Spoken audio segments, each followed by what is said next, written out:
Bienvenidos a En Contexto, mi nombre es Sebastián Salazar y el día de hoy los voy a acompañar 30 minutos para hacer un análisis de lo que ha ocurrido en esta segunda vuelta. Bueno, que todavía está ocurriendo en esta segunda vuelta. Vamos a hablar justamente de los resultados, al conteo que se tiene en estos momentos, la diferencia que existe entre ambos candidatos y lo que está ocurriendo en estos momentos y la importancia del conteo y las impugnaciones y las anulaciones. Esto luego de una pausa aquí en Contexto.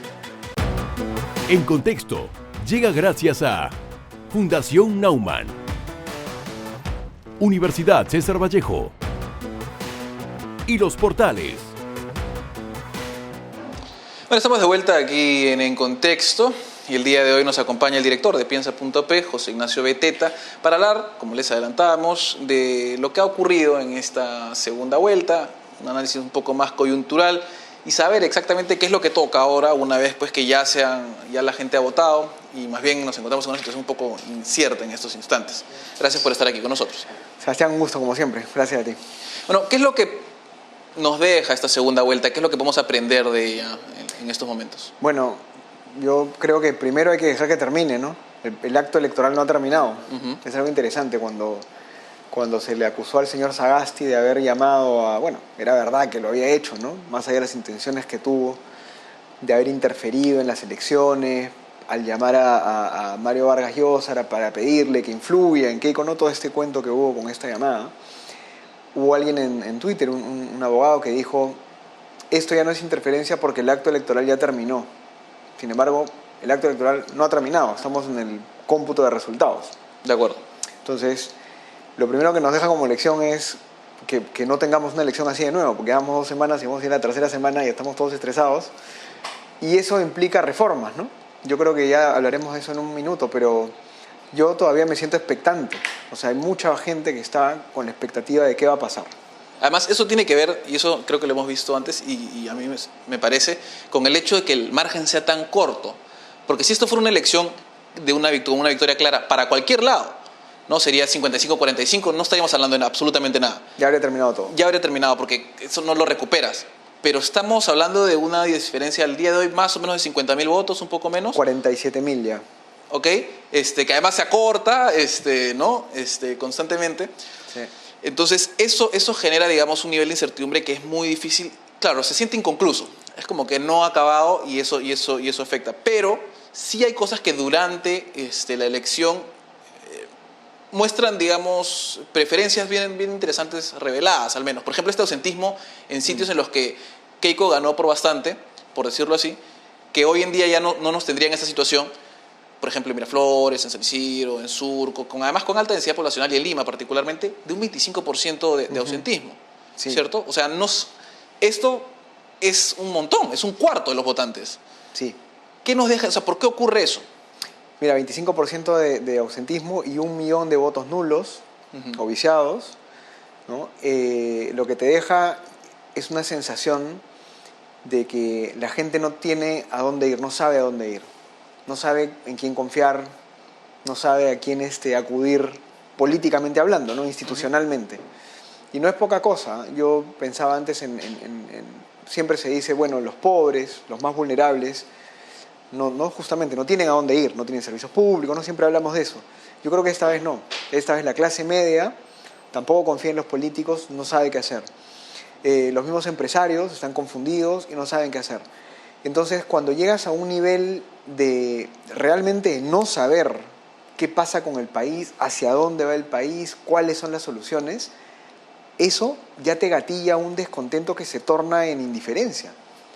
¿No? A mí me llamó mucho la atención un dato que no fue público, creo que sí, pero no estoy seguro, de que durante la campaña electoral se habían expatriado más de 3.000 millones de soles en capital, en ahorros de la gente.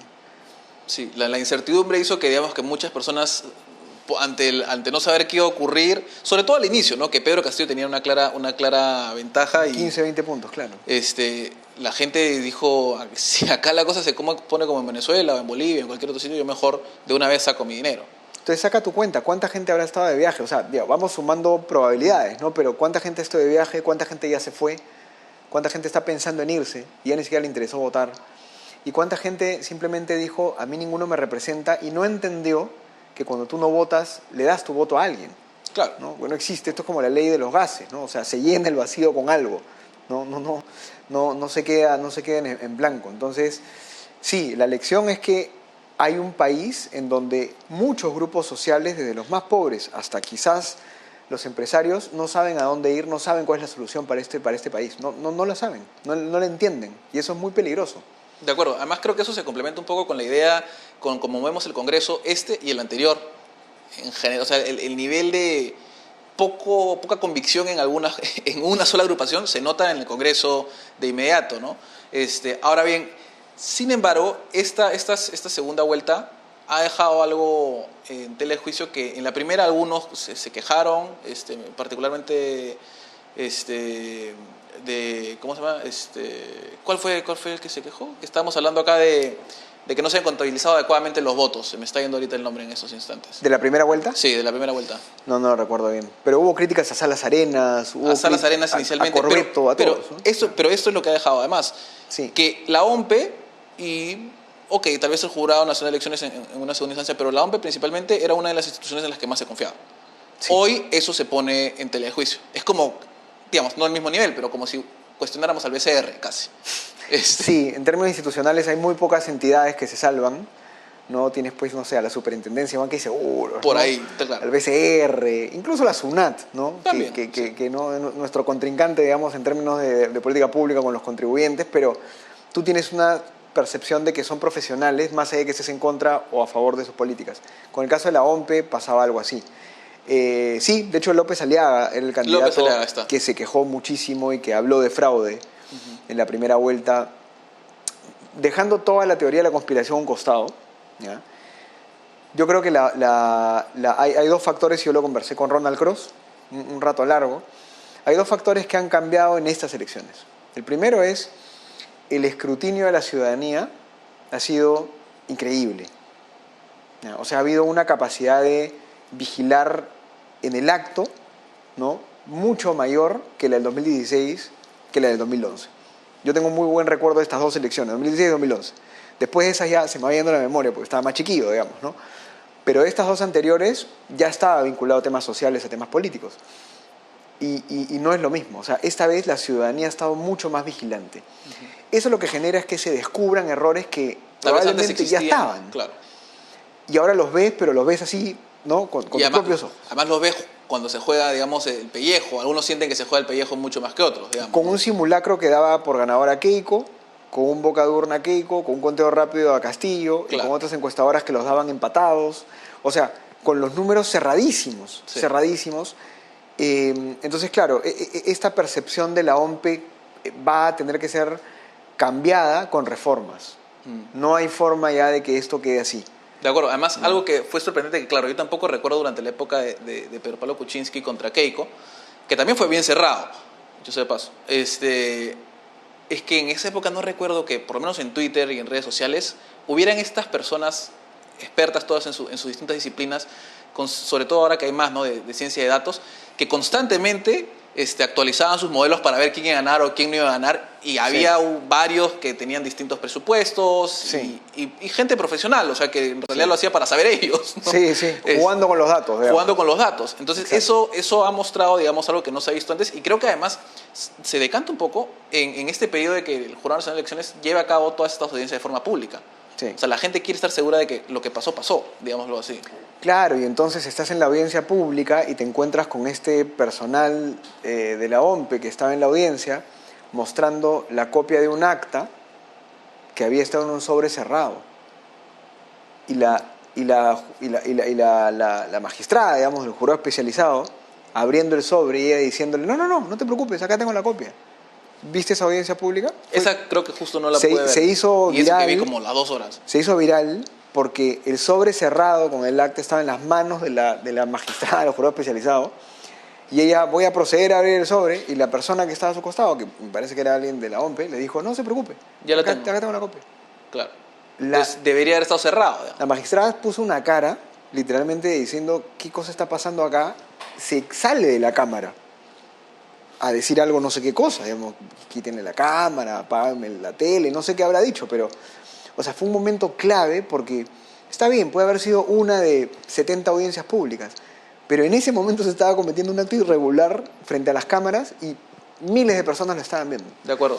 Vamos a Sí. dar una breve pausa, pero vamos a seguir hablando de esto, porque además, digamos, hay todo el tema entre social, de redes sociales, que son distintos, las matemáticas, las estadísticas, Sí, que hay que exacto. revisar en todo momento. Pausa y volvemos.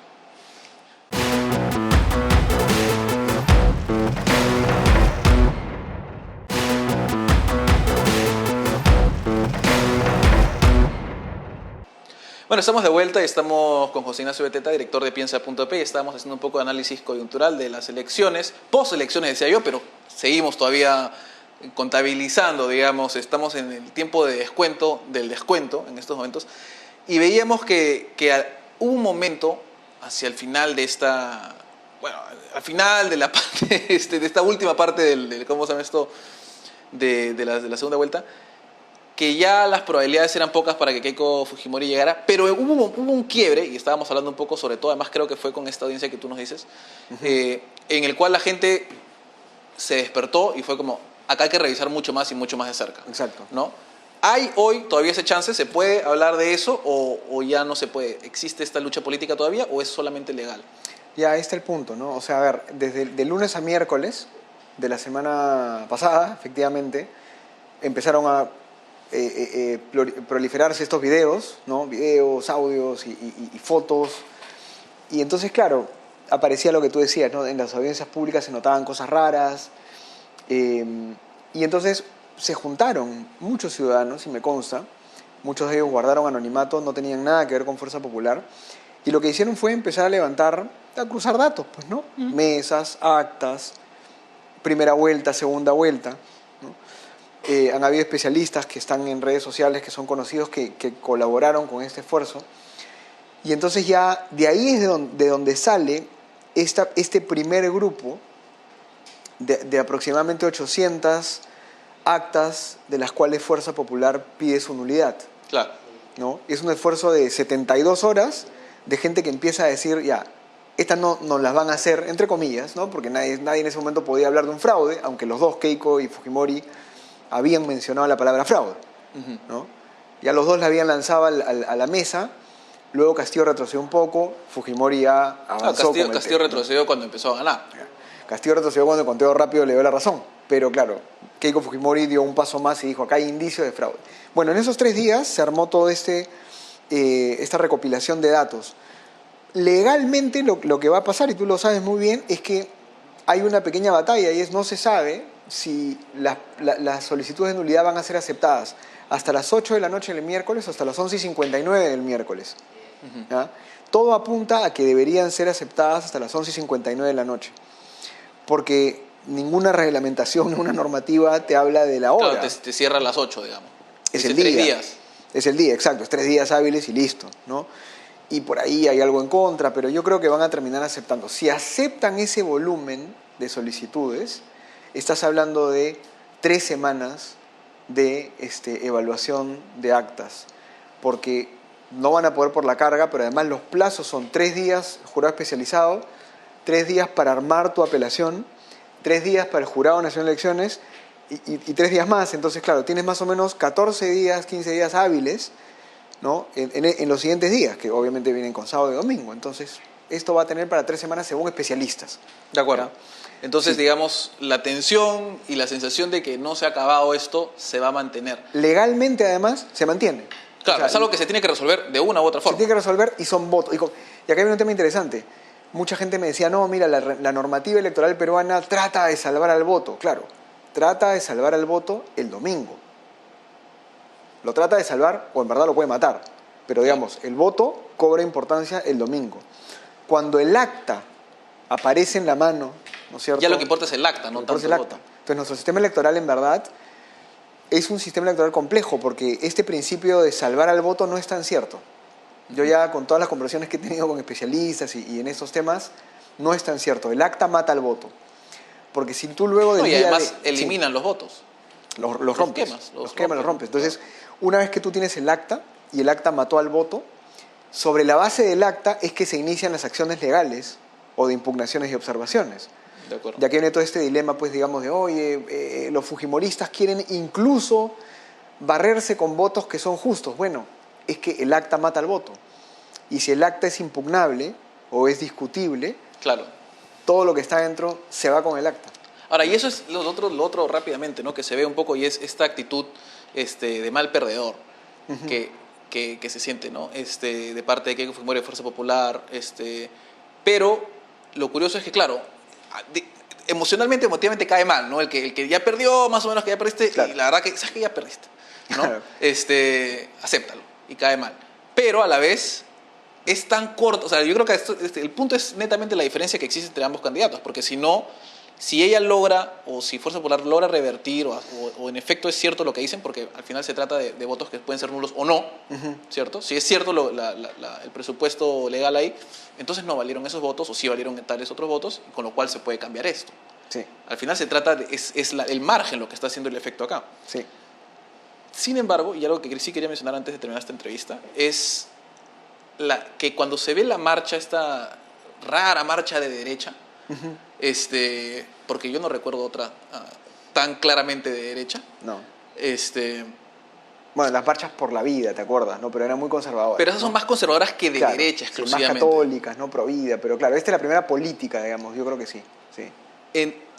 Nos muestra que tal vez también existe un lugar que se debería mantener, ¿cierto? Porque la derecha debería, como la izquierda, o sea, normal, tener una participación en salir a hacer protestas, en hacer política. ¿Cómo vemos eso en los siguientes 5 años? ¿Es algo que se puede esperar que se mantenga?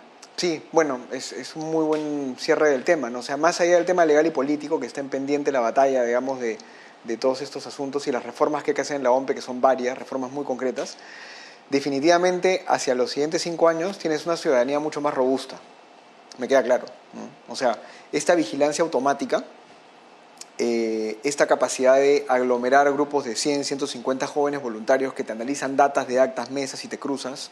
En su tiempo libre, además. En su tiempo libre mientras trabajan, los mismos especialistas en redes sociales que van surgiendo en temas estadísticos frente a los estadísticos de la izquierda, ¿no? Porque antes siempre tenías ¿no? más voces estadísticas supuestamente o técnicas del lado más progresista de la izquierda. Ahora hay gente que funcionarios públicos, digamos, ¿no? Estos son como espontáneo surgimiento de gente que ya hacía estadística en otra cosa, pero dijo, voy a aplicar mis conocimientos a esto también. Exactamente. Entonces, eso se mantiene definitivamente. Lo que sí falta y es un pendiente es, desde ahora, y yo lo he estado escuchando en muchas conversaciones de gente ya empresarial y gremiales, bueno, ¿quién va a ser el candidato, quién va a ser el líder, o por lo menos 1, 2 o 3 en los siguientes 5 años que activen este movimiento ciudadano de derecha, como lo has llamado, ¿no?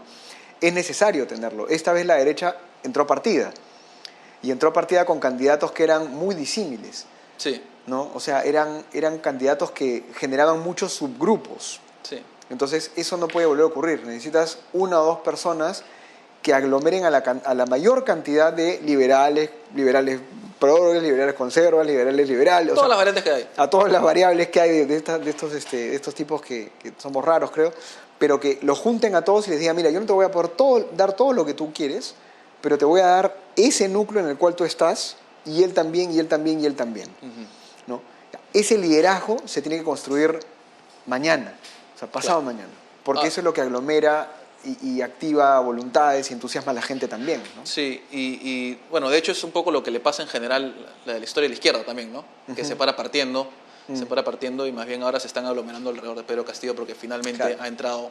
Claro, la ventaja que tiene la izquierda es que tiene la narrativa, ¿no? Y ahí es lo que hemos conversado varias veces, o sea, el dato mata relato. Entonces yo creo que la derecha y todo este sector que es más libertades, más pro libertades económicas y libertades individuales en general, necesita tener más fineza en los datos. O sea, cuando salen estos temas de fraudes, irregularidades, siempre del otro lado hay alguien que te sale con 3, 4 datos que te voltean, digamos, el argumento. Tú tienes que subir el nivel y decirle, no, mira, ahora tengo 4 argumentos más para poder combatir tu idea. En términos económicos, en términos sociales, de pobreza, de desigualdad, de tamaño del Estado, rol del Estado, etcétera, etcétera. Eso no lo hemos hecho. Entonces, si no tienes datos y no tienes narrativa, una narrativa constante, que eso es lo que ha tenido la izquierda por décadas, tampoco te basta solamente el liderazgo político, necesitas una narrativa, ¿no? Una serie de ideas ya convincentes, que hayan convencido a la gente. No, y no solo eso, digamos, participar más activamente en política, ¿no? Que creo que es lo que se ve ahora que no se ha visto, que yo recuerde nunca. Sí. Que sí se veía de parte de la izquierda. Y además también hablar de la izquierda es problemático como hablar de derecha en general. Sí, siempre son es problemático. etiquetas muy generales, claro. Pero importante eso por el hecho además de como bien dices, el dato mata el relato, porque que yo recuerde, no hay en la academia, en la literatura especializada, ninguna de las políticas que no he visto ni en Verónica Mendoza ni en Pedro Castillo que sean aceptadas como positivas. Y sin embargo, ahí están. Y vemos una América Latina llena de socialismo del siglo XXI cuando se sabe desde hace 250 años que eso no funciona, y sin embargo ahí está, ¿no? Sí. Entonces, ahí hay también un problema tal vez de comunicación. Sin embargo, sí nos deja además, así como está la elección, un gran problema para quien gobierna al final, ¿cierto? O sea, ¿cómo va a gobernar alguien que, por ejemplo, si es Keiko Fujimori, tiene un gran sector, sobre todo la parte rural del país, que claramente está en contra, sí, ¿cierto? Y si entra Pedro Castillo, hay sectores, sobre todo la parte urbana, Lima, el norte, etcétera, que claramente no están de acuerdo con la manera en la que él ha expresado su punto, sus políticas, o lo que sea que sean políticas, porque a veces dice una cosa y dice otra cosa. Entonces, ¿cómo se aproxima un gobernante? Siempre se dice unión, pero eso es dificilísimo. No, son dos estrategias distintas. O sea, yo creo que con el señor Pedro Castillo va a haber una estrategia de contención y de prevención, digamos, muy fuerte, ¿no? Lo primero que hace un gobierno estatista, intervencionista, no es hacer grandes y escandalosas políticas públicas en contra de la empresa. Lo que hace es va cambiando la normativa y va moviendo tuercas en ciertos ministerios, cambia los ascensos en el ejército, ¿no? Te empieza a subir en el Ministerio de Economía y Finanzas ciertas regulaciones que puede hacer. Aranceles, impuestos y esas cosas no necesitas del Congreso. Las puedes mover en el Poder Ejecutivo en varios niveles. Entonces, con Pedro Castillo la estrategia es prevenir, contener y hasta te diría yo, va a tener que haber un sector mucho más confrontacional, o sea, parar, ¿no? las iniciativas que sean ya más radicales. Con Keiko va a tener que ser una estrategia muy diferente de darle la espalda, o sea, de darle el colchón, más que la espalda, darle el colchón, ¿no? Darle los hombros para que ella pueda hacer esas reformas que son impopulares. De acuerdo. Aligerar el Estado, generar más competitividad en ciertos sectores que están concentrados naturalmente, ¿no? Y estas reformas que son impopulares para el sector privado, para el sector empresarial, industrial, que muchas veces es muy mercantilista, si no las hace Keiko, o sea, si Keiko no se muestra como una presidenta realmente preocupada por la población vulnerable y la población más pobre, en 4 o 5 años vamos a tener el mismo problema. Entonces, con ella más bien es empujarla a que radicalice esas reformas que hace 12, 13 años deberíamos hacer y no se hacen, ¿no? Sí. Bueno, muchísimas gracias por esa entrevista. Gracias, seguramente vamos a hablar más adelante, cuando tengamos tal vez algo más definido también. Ojalá. En ese momento. Muchas gracias. Gracias a ti. Bueno, con eso nosotros terminamos a esta hora y regresamos después de una pausa con la reflexión final.